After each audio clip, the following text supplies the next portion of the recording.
राज्यपाट संभाला है सम्राट कर्मयोगी परीक्षित ने।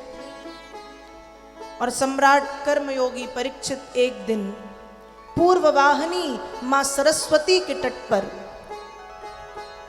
बैठे हुए हैं। परीक्षित ने देखा कि सरस्वती के दूसरे तट पर एक काला पुरुष, जिसका रूप रंग सब काला, वो एक गाय को लात मार रहा है और बैल को डंडे से पीट रहा है। परीक्षित ने देखा तो मन में बात आई कि यस्य राष्ट्रे प्रजा सर्वास्त्रश्यन्ते साध्य साधु भी तस्य मत्यस्य नश्यन्ति कीर्ति आयु भगो गति।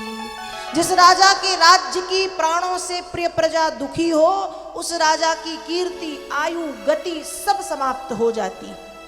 और राजा के राज्य की प्रजा में मनुष्य के साथ साथ पशु पक्षी और जानवर भी आते हैं। परीक्षित ने जैसे ही देखा तो परीक्षित को बुरा लगा कि ये तो नहीं होना चाहिए।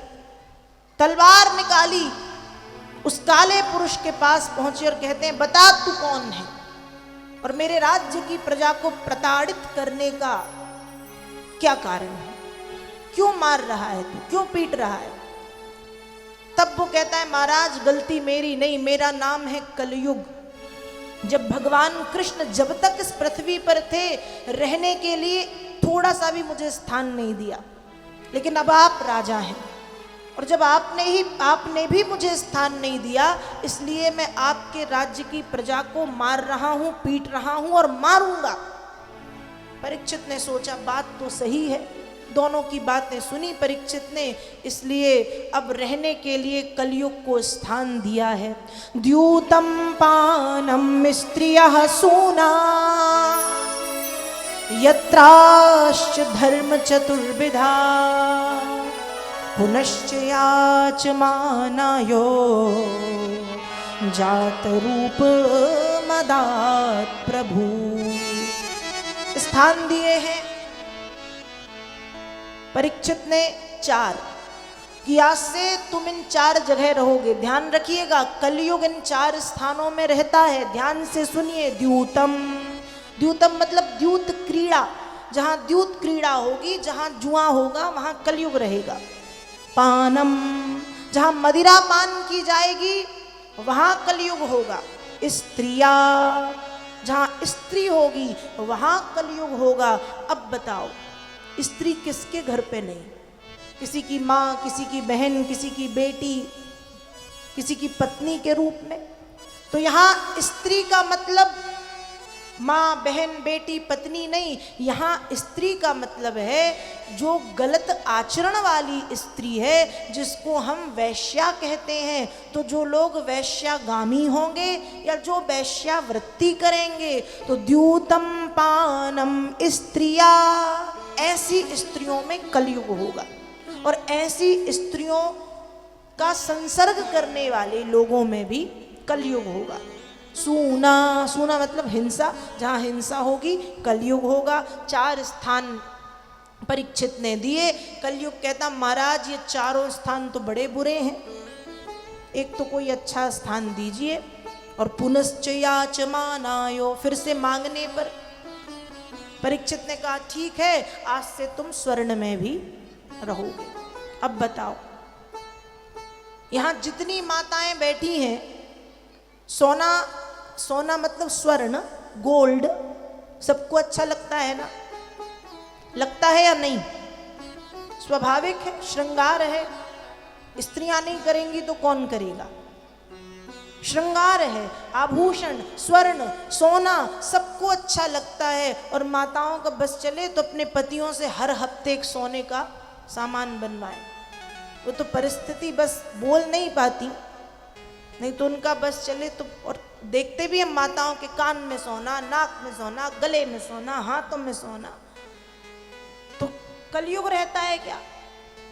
तो देखिए, स्वर्ण की उत्पत्ति भगवान कृष्ण से हुई है, लेकिन जो स्वर्ण बुरे तरीके से कमाया जाता है, बुरे तरीके मतलब किसी का चुरा लो, किसी का छीन लो, किसी का हड़प लो, किसी का बलात् ले लो, किसी का जबरन ले लो। ऐसे स्वर्ण में कलयुग का वास होता है। परीक्षित ने स्थान दिया, स्वर्ण में रहोगे। स्वर्ण कैसा? जो छीना गया है, जो चुराया गया है, जो लूटा गया है, जो जबरन लिया गया है, जिस पे बलात् कब्जा किया गया है, ऐसे सोने में कलयुग होगा। परीक्षित स्थान दे के घर आए। परीक्षित ने सोचा, देखें तो हमारे दादा परदादा पितामह हमारे लिए क्या छोड़ के गए। देखा तो खूब सारा धन, और उस धन में एक सुंदर सा मुकुट सोने का। परीक्षित को भा गया। परीक्षित ने उठाया तो सिर पे लगा लिया। अब वो मुकुट किसका? वो मुकुट है जरासंध का। जरासंध के बेटे ने कहा था, ये पिताजी की धरोहर है, दे दो।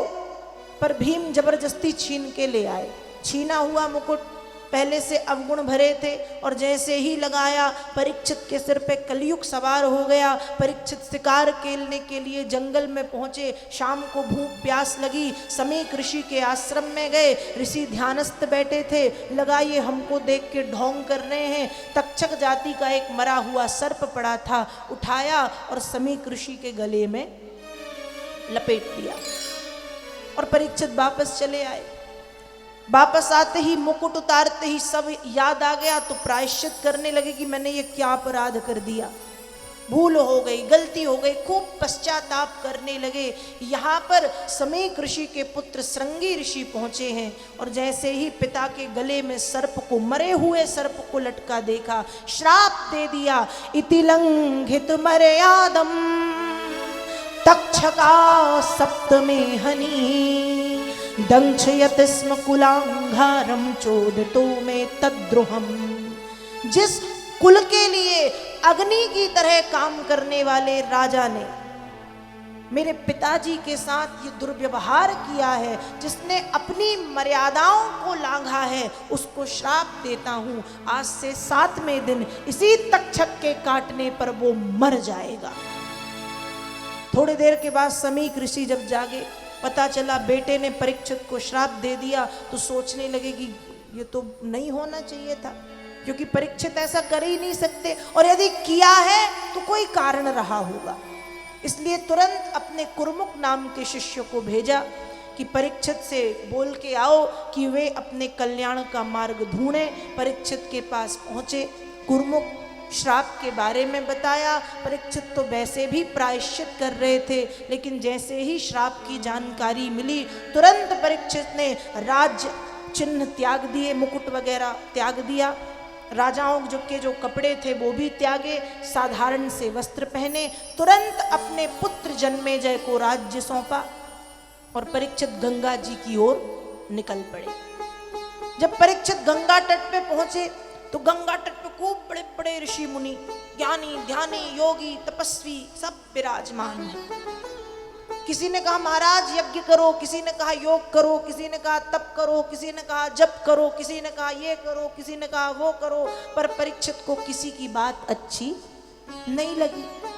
थोड़े देर के बाद परीक्षित देख रहे हैं, तम दुयष्ट बरसम सुकुमार पादम, दूर से चले आ रहे हैं। कौन?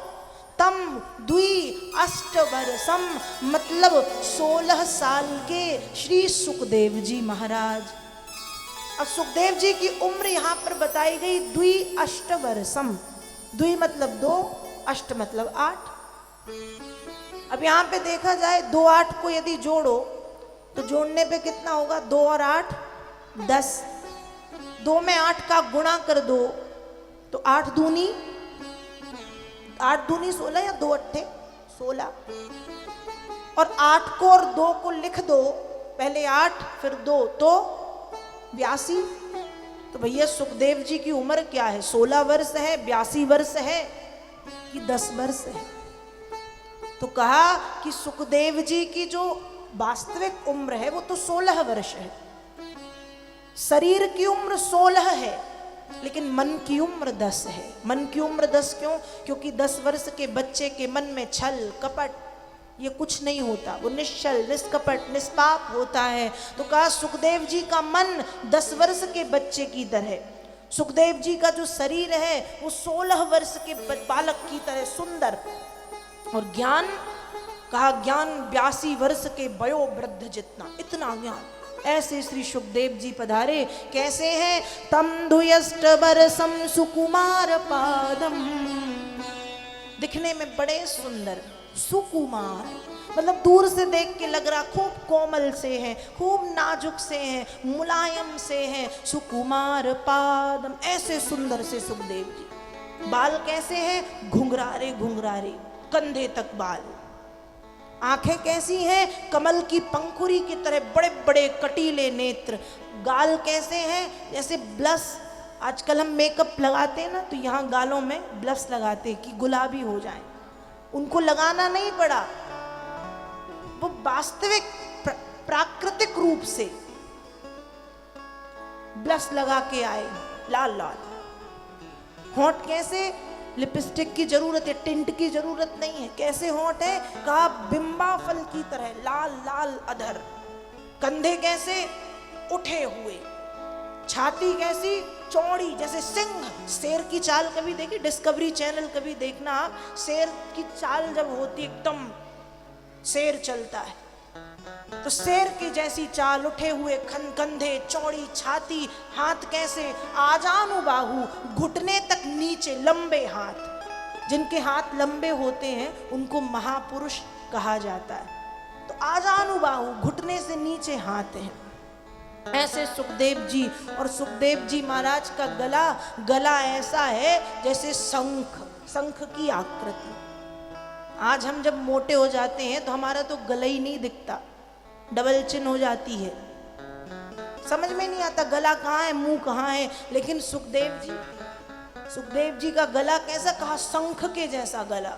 इतने सुंदर सुखदेव जी, देखने में खूब सुंदर से। 16 वर्ष के सुखदेव जी सुकुमार से, कोमल से, नाजुक से चले आ रहे हैं। और जैसे ही परीक्षित ने देखा तो परीक्षित की श्रद्धा उनके चरणों में जागी। अब तक नहीं जागी थी।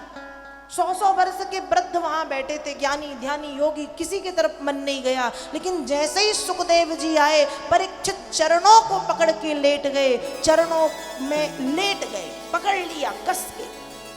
सुखदेव जी मुस्कुराए, दोनों हाथों से उठा के खड़ा किया और कहा महाराज, अभी उस तक्षक ने आपको काटा नहीं है, डसा नहीं है।